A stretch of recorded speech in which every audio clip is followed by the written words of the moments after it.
Кечки түндөн баштап бүгүнкү мына азыр саат канча?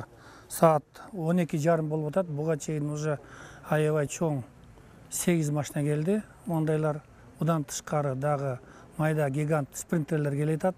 Адан тышкары хова машиналар менен келе жатышат. Гуманитарный жардам биздин элибиздин мындай жардам көргөзгөн аябай активдүү мөөнөттө болуп атат.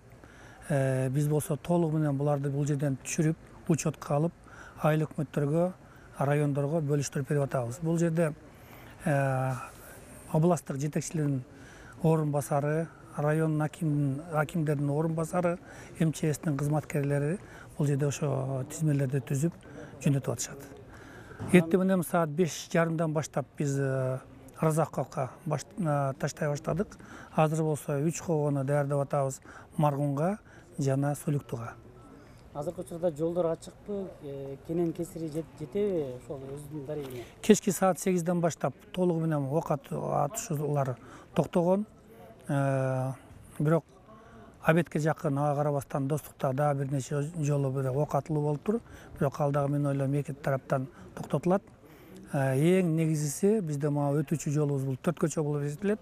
4 көчө азырынча мындай кооптуу эмес жана эки тараптан жакшынакай карап, машиналерди өткөзүү шарттарды түзүп берип атышат.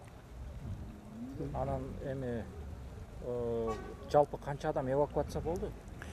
Жалпы Лелек район жана Баткен райондордон кетишти. Азыркы өзүңүздөр көргөндөй, көчөлөрдө адамдар дагы аябай аз. Даже Баткендин өзүндө дагы адамдар аз, машиналар аз. Баардык адам жайын райондоруна жайгашып өтүштү. Общий саны орто божомон кете бир 140 миңге жакын адамдар эвакуация болунушту. Эми бу жерде үйлөрдү көбүнчө кайтарган адамдар калды, кээ бирки үйлөр каралбай калды. Бирок эртең менен Камчы Кадыршаевдин катуу тапшырмасы менен МВДге тапсырма берилди. Эч кандай мародерство же да башка мыйзамга туура келбеген мындай жолдор болбосун жана ошолор толугу менен контролго алынсын деген катуу тапшырма берилди. Биз болсо өзгөчө кырдаалдар министрлиги бул гуманитарный жардамдан тышкары ГСМ аркылуу, медициналык жардам аркылуу, психологический помощь аркылуу ошо жагынан толугу менен элдерге жардам бергендерди иши менен аткарып атабыз. Азыр ошо биринчи Лелек районунун зонасын алып атабыз.